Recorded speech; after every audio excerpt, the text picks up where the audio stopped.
Namo. Good morning. Thank you for joining me for a daily practice check-in. Listen, listen, listen. This beautiful sound calls us back to our true home.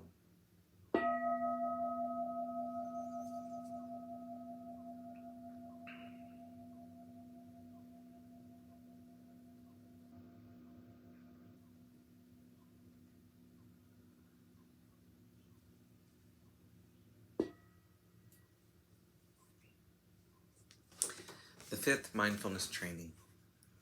Aware of the suffering caused by unmindful consumption, I vow to cultivate good health, both physical and mental, for myself, my family, and my society, by practicing mindful eating, drinking, and consuming.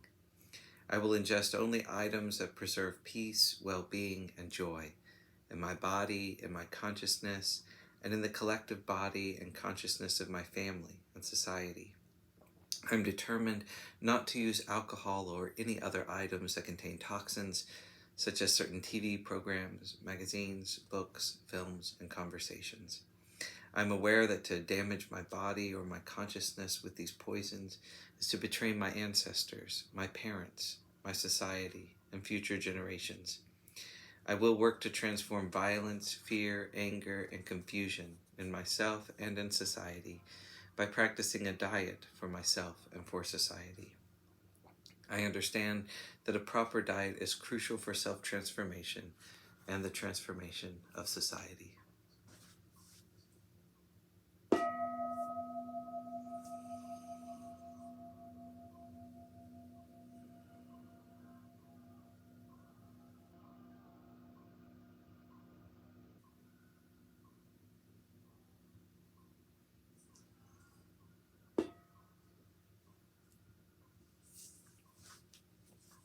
Our Dharma lesson this morning is Doubt Due to Ignorance and Self-Doubt by Ajahn Thiradhammo from Working with the Five Hindrances.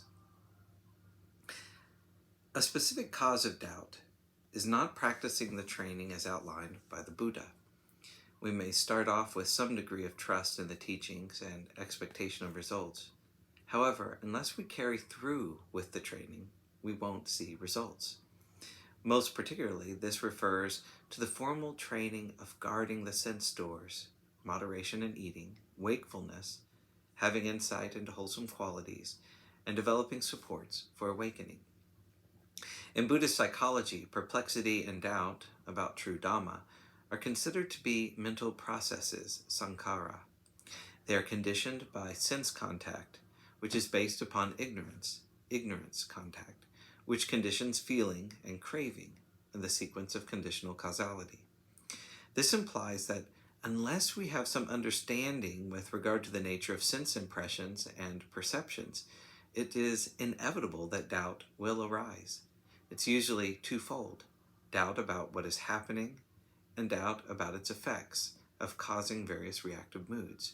Why am I doubting? Because I don't know that doubt is caused by not knowing.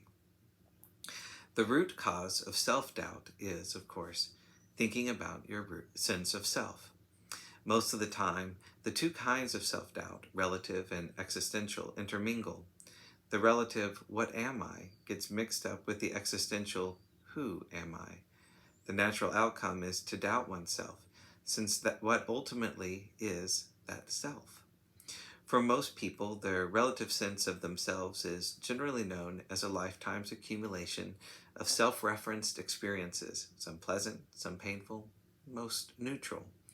Unfortunately, because of our negativity bias, we are more prone to recall our painful failures, and thus are often overcritical of our abilities. Some of this is wise circumspection, so that we don't overstretch ourselves. However, some is personal conditioning through education, socialization, or memories of the horrors of failing. We are never quite good enough. Unfortunately, focusing on myself is very much emphasized in modern society, where self-image is so important and people are bombarded by so many conflicting views, models, examples, and choices of how we should be, could be, might be, had better be. Then, with our overemphasis on thinking, we approach everything with conceptual idealism, and wonder why we never quite measure up to the mark, why the reality never quite matches the expectation.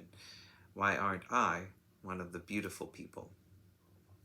The cause of existential self-doubt is not understanding how the sense of a self or self-identity is created in the first place. In the Buddha's understanding, even a young infant has an underlying disposition to identity view, which takes form through ignorant grasping of any of the 5 groups, khandhas: physicality, feeling, perception, mental processes, or consciousness. The fact is that a human being has sense impressions. For example, there is seeing. The fiction begins when the maturing infant, due to the predisposition, one day thinks, "Oh, I am seeing." Then, with the arising of a subject, an objective world comes into focus. I am seeing food. This is usually followed by, I want food, and if I cry, I get food. However, then the story becomes complicated, since sometimes the crying is rewarded and sometimes it is punished. So self-doubt arises. Should I cry or go hungry? The fact of the fiction is that there really is nothing, no thing, which we can pin down as I. The real fact is that what is doing the seeing is dynamically changing collection of various physical and mental processes. Physical eye, physical forms and colors, mental processes, attention, awareness, choice, moods and emotions, and perceptual processes, memory, cognition, etc. However, due to lack of understanding and mindfulness, most people just say, I. Then, when the mood changes or there's a lapse in memory, they're confused. What I is this? Views of self-identity, Sakkaya Ditthi, are technically explained as any of 20 varieties, that is, any of 4 modes relating to the 5 groups. The groups are the self possesses the groups are part of the self is within the groups. In order to relate to our self, we have probably already unconsciously internalized some mode of identity. For example, I have consciousness as my true self. This identification process is reinforced by the 3 basic conceits which we often come across in social interactions. I am superior, I am inferior, I am equal. Or it plays itself out more philosophically in any of the 16 forms of self-doubt. 5 of these are to do with the past. Was I not? What was I? How was I? Having been what did I become in the past? 5, likewise, have to do with the future. Will I be? Will I not be? What will I be? How will I be? Having been what will I become in the future? And 6 to do with the present. Am I? Am I not? What am I? How am I? Where has this being come from? Where will it go?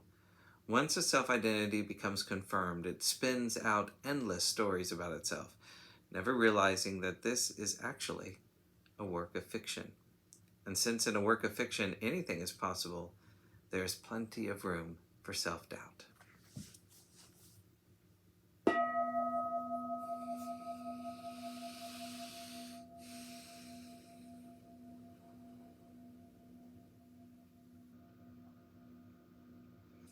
May all beings be well. May all beings be happy. May all beings be peaceful. Sadhu, sadhu, sadhu. Thank you for joining me today.